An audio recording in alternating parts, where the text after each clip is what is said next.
Hello guys! So ito, nakasakay na kami sa eroplano.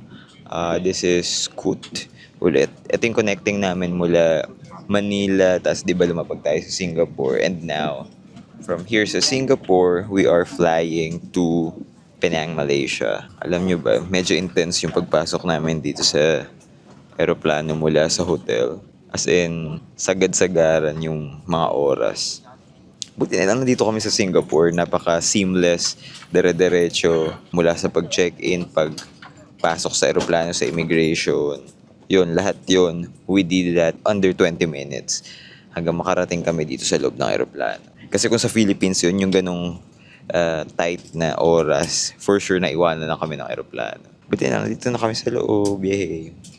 And we are flying soon to Penang, Malaysia.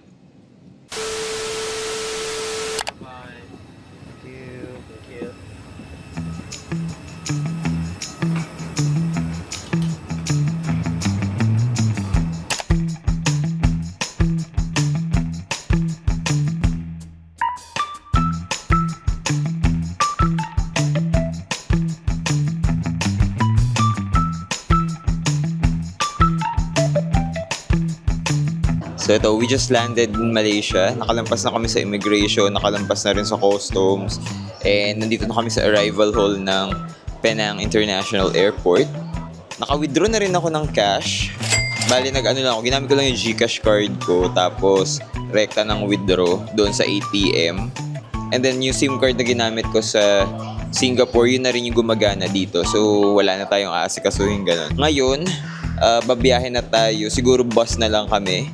Biyahe tayo papuntang Georgetown kasi doon tayo magsistay for the next 4 days. So 4 days tayo dito sa Penang, Malaysia. After nun, ta-travel naman tayo hanggang sa Kuala Lumpur. So this will be the start of a new vlog series dito sa Ivan Locochero Vlogs. So tara, let's go!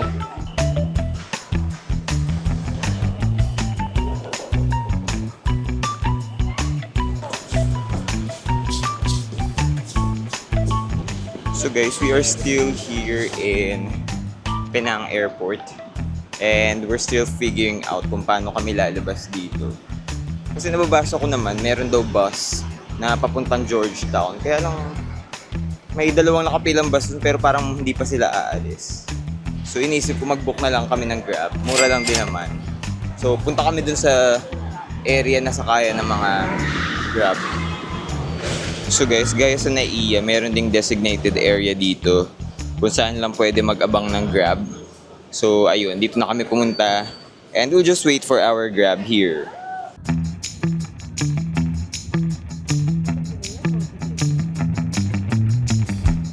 The chicken rice and the duck rice, this one very nice. That Later one? open. Wow. Yeah, Yay! this hotel very heritage.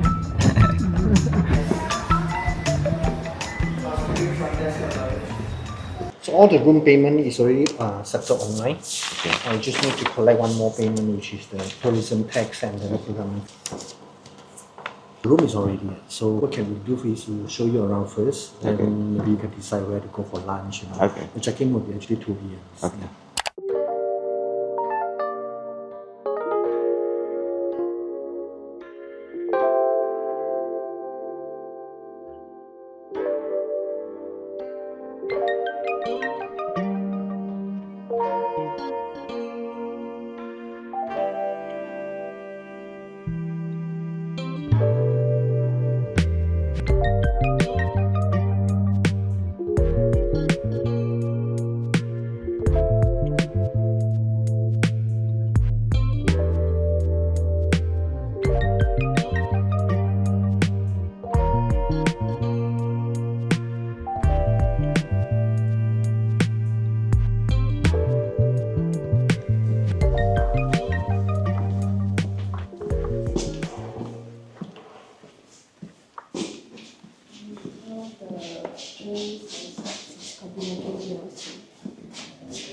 Hey guys, so we just arrived here sa aming hotel dito sa Georgetown. This will be our home for the next 3 days. This is called the Edison Georgetown. Since maaga pa, it's only actually 11:53 a.m. Hindi pa kami makakapasok sa loob ng room kasi inaayos pa. Ang check-in time talaga dito is 2 p.m. pa. Dito muna kami pumunta sa parang kitchen ng hotel or pantry na complimentary lahat yung drinks and food na nandito. Chill-chill lang muna kami, preparing para lumabas to eat lunch. Okay. Thank you. Oh my gosh! We are now inside our room dito sa The Edison. Let me give you a very, very quick room tour lang. Let's go. So pagpasok, nandyan kagad yung king size bed, TV, phone, luggage rack. Merong vanity mirror, closet, merong yoga mat, complimentary na bayong na pwede mong hiramin while you are staying with them. May bathroom skill, sleepers, may laundry bag, hair dryer, safety deposit box, towels, tissue, lotion, toiletry na complimentary, shower, toilet, bathrobe. We got their deluxe room dito sa The Edison. This is their cheapest na room dito sa hotel. I think 3 klase lang na room ang meron sila. So, ito yung pinakamura. Hindi naman sobrang laki yung room, pero maganda. It's very elegant. Anyway, that's the quick tour dito sa aming room dito sa The Edison. We will eat lunch. Actually, may target na ako. Kaya lang apparently, sarado pala siya kapag Mondays. Plano namin kasi kumain sana ng laksa. Yung local na laksa dito sa Penang Island. Pero dahil sarado siya pag Monday, tomorrow na lang namin yung pupuntahan. So ngayon, chicken rice na lang yung kakainin namin for lunch. So tara, let's go. So itong Penang, this is very walkable naman itong place na to. Kaya lakad kami all the way. Kung saan-saan, wherever we go, puro lakad. Mas ang ganda-ganda talaga dito. Ang daming lumang bahay, old colonial buildings. So, kahit naglalakad ka, parang sightseeing siya everywhere. So right now guys, we are walking here sa Chulia Street. This is one of the oldest and main street dito sa Penang. So, mamaya pa tayo iikot. Yung talagang ikot dito sa Penang, mamaya na natin gawin. For now, target lock muna tayo sa lunch. Pagla-lunchan natin, kakain muna tayo. So, itong pupuntahan namin, Michelin recommended siya. So guys, for our lunch, nandito kami sa Gotiu Chicken Rice. Actually, this is Michelin recommended. Ang sinaserve nila dito chicken rice. So ito, pakita ko. This is their chicken, steamed and roasted. So, kain na muna tayo. Let's go. Let's eat.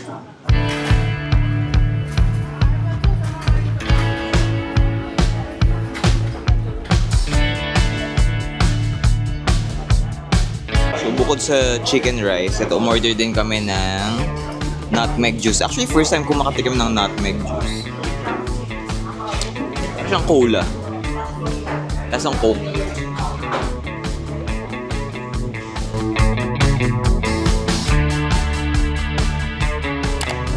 So yun guys, we are done with our first lunch and it's so good. Tapos 31 lang, RM lang lahat yun.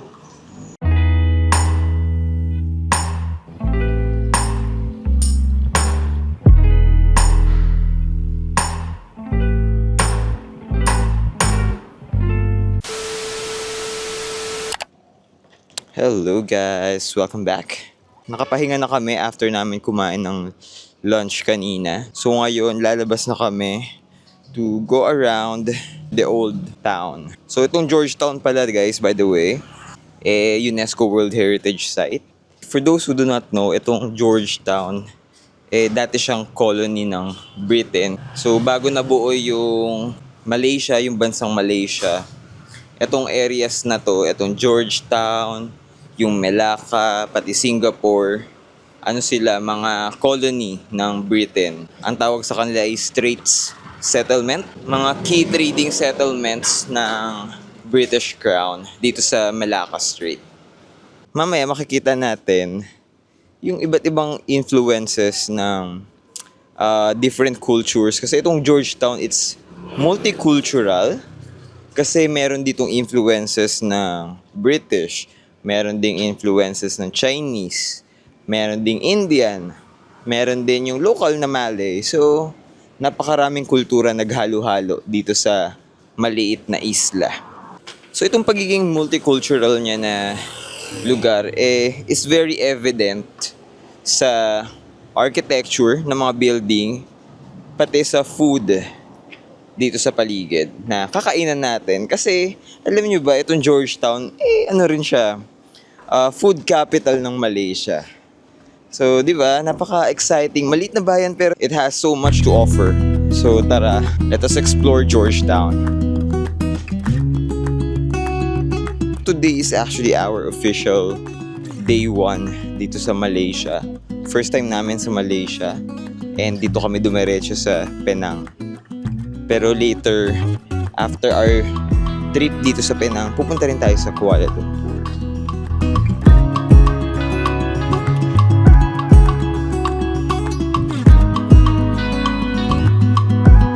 Still walking here sa Georgetown. Naglalakad kami because gusto namin puntahan yung ilang kilalang street art. Kasi itong Georgetown, kilala rin for their public art. Hindi ko na sure kung saan kami exactly. Basta pinin ko lang dito sa Google Map yung isa sa mga pinakakilalang street art dito sa Georgetown, yung Boy and Bike. Ito yung tinatawag na boy on a bike. It's actually beside it. Nandito naman yung boy na hinihila yung drawing ng dinosaur.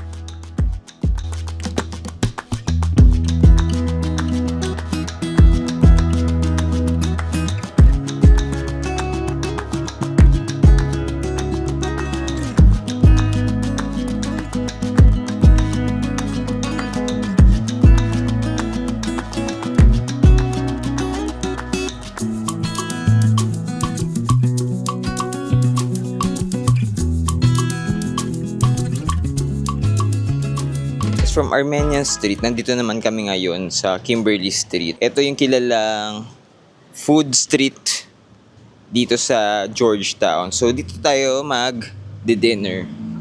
May parang dito hilera ng mga street foods. Tapos bukas lang siya paggabi.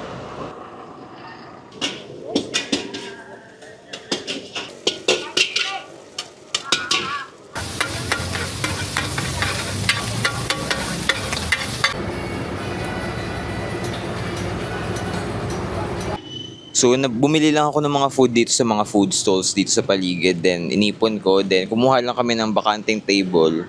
And then, we'll have everything here for our dinner. So, ito yung mga binili ko.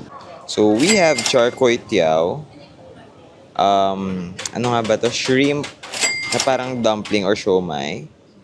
Tapos, meron yung crispy na chicken. Tapos, oyster na fried oyster na parang omelette. Ayan. Tapos bumili rin kami ng nutmeg juice kasi masarap siya, parang Coke. So tara, let's eat dito sa food street na Kimberley Street. Ayun, Lebu Kimberley, yun yung pangalan. So tara, kain tayo. This is char kway teow. So kilala siyang street food. Hindi lang actually dito sa Penang, pati sa Singapore, pati sa Kuala Lumpur. Sikat na sikat. Everywhere.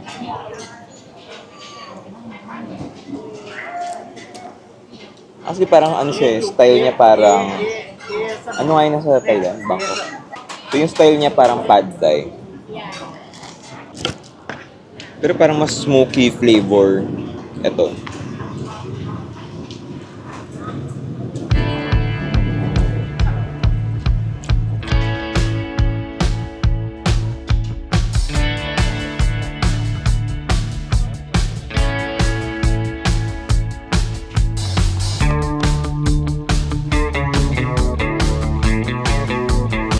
So that is the Kimberley Street Food Night Market. Tapos na kami mag-dinner.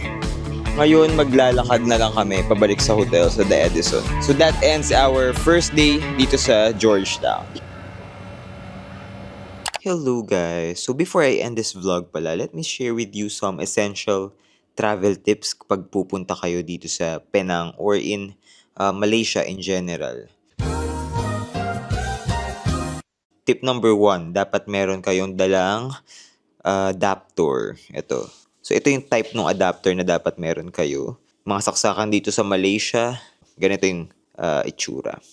Second essential tip na dapat aware kayo, ang recommended banks na pwede kayong mag-withdraw kasi walang additional charge yung CIMB Bank. Naghanap lang ako ng ATM na ganun, may nakita naman ako sa airport. Ayun, so doon na ako nag-withdraw ng cash. So another essential tip na dapat aware kayo yung traffic flow dito nasa right side. Yung driver seat nasa right hand side. Kung tatawid kayo, ayun, lingon sa kanan muna bago kayo tumawid. Ang next na essential tip na dapat aware din kayo is yung sunset nila dito. Usually, lumulubog yung araw around 7 p.m. So, kaoras natin actually ang Malaysia, same time with Manila. Kaya lang, yun nga, mas late lumulubog yung araw dito. So, pwede nyong i-extend yung activities nyo for the day hanggang 7 p.m. Kung gusto nyong lumabas-labas, gala-gala kayo ng may liwanag pa. Ayun, 7 p.m. pa nagsustart lumubog yung araw. Alright? Yun lang. Sige, thanks. Bye.